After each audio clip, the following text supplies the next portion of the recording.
talking about heating the atmosphere today. So go ahead and write down your EQ. How does solar radiation heat the atmosphere?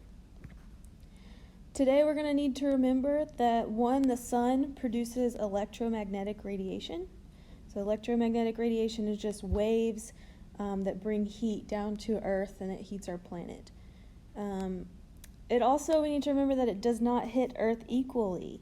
So depending on Earth's tilt and what season we're in and its location in relation to the sun, different parts of the Earth are heated differently. So some areas might get more direct sunlight than others at different times. And then the last thing we need to remember is some materials change temperatures more rapidly than others. So something like water with a high specific heat is going to change temperature much slower than something like metal that's a really good conductor.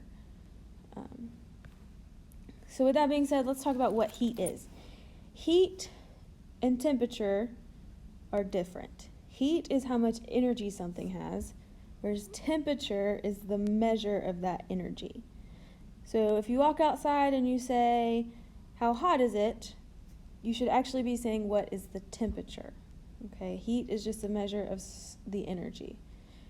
If something has a lot of energy, it will usually have a high temperature, but heat and temperature are not the same. Temperature is just the measure of that energy. Let's talk about how heat moves. So there are three main ways that heat moves. You learned those yesterday. The first one is conduction. So conduction is what happens when you cook something on the stove in a pan or a pot. So conduction is when heat moves through direct contact. So in this picture here, you see that pan is sitting right on top of the burner. So it's getting hot because it's touching the hot burner. So that is direct contact. Heating is called conduction. Then we have convection. This is a cycling due to a density difference. So that's what happens when you boil something. Yes, the pot will get hot, but the water inside will get hot as well, and it's going to cycle that heat through and cook whatever's in the pot. This also happens in your oven. So in your oven, you might have heard of a convection oven, but the air gets hot and the air cycles around, and that's what cooks your food. The last one is radiation. So this is energy that moves as a wave. It can also move through space. If you look at this picture, we've got a fire going on, and you feel the heat from that fire because the waves are radiating off the fire. You do not have to touch a fire. I hope you would not put your hands in the fire to feel the heat. You can just stand near it and the heat radiates towards you. We can see all three methods, or all three types of heat movement in this picture. So if you look at the fire, it is radiating out. So whoever or whatever is around the fire is going to feel those waves radiating. Those heat waves can be felt without actually touching it, right? The pot is also getting hot because the flames are touching it. We've got some convection going on with the water boiling inside the pot.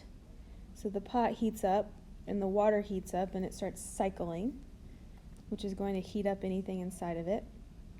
And then you can also see the handle. The handle would be an example of conduction because it's attached to that hot pot and it's also touching some flame. So it's going to start getting hot, and whoever's holding this pot is about to feel that heat.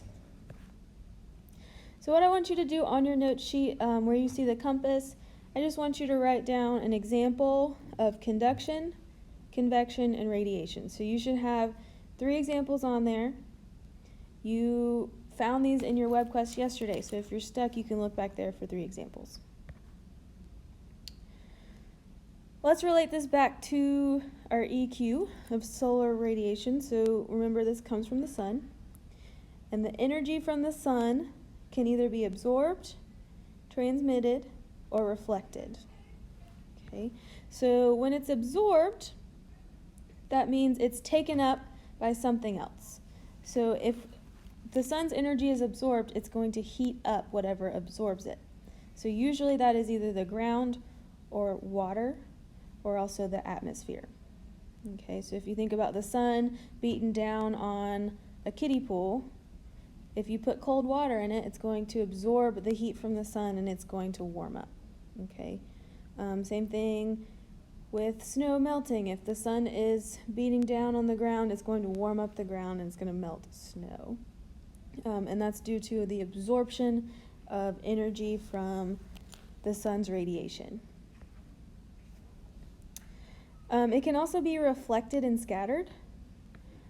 So dust and gases in the atmosphere can act as a barrier, and it can cause the radiation from the sun to bounce back into space.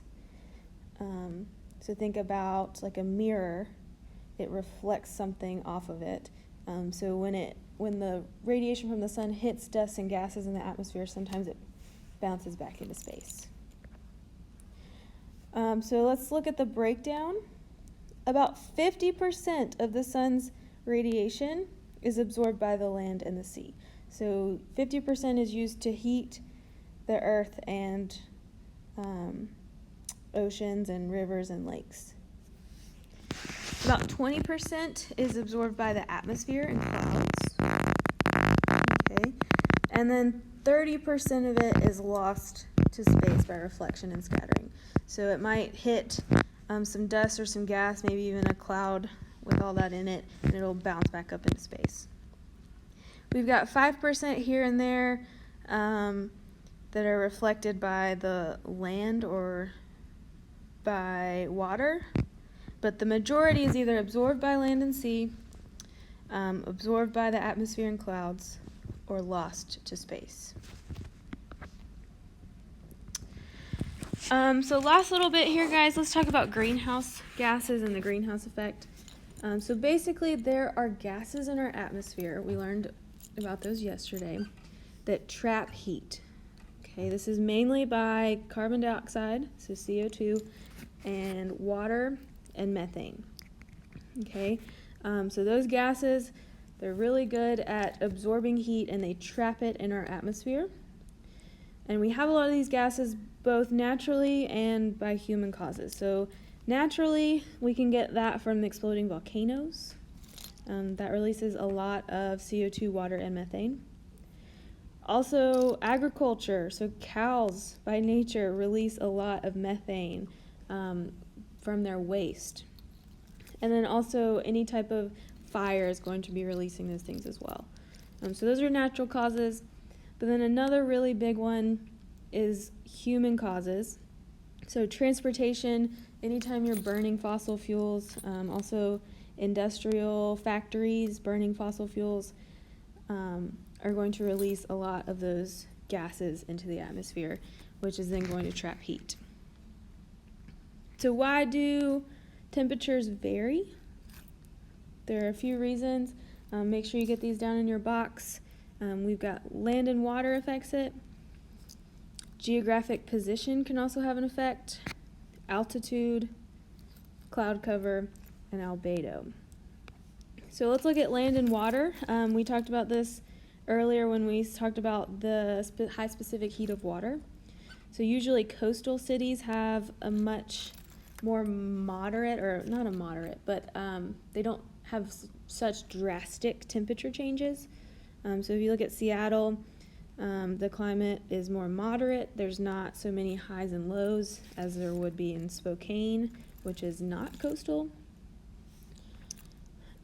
Geographic position also matters. So on one side of the country versus the other, we have different climates happening. Altitude matters. So if you look at these cities in South America, we've got Quito, which is a very mountainous region. You can see it right there. There's a mountain range right there. It's going to have much lower temperatures than another city that is not quite as mountainous. It's not as high altitudes. So the higher up you go, usually the lower the temperature. Cloud cover can have an effect. right? If we have clouds blocking the sun's radiation or reflecting the radiation, it's going to block it from reaching the Earth's surface. So it's going to cause lower temperatures.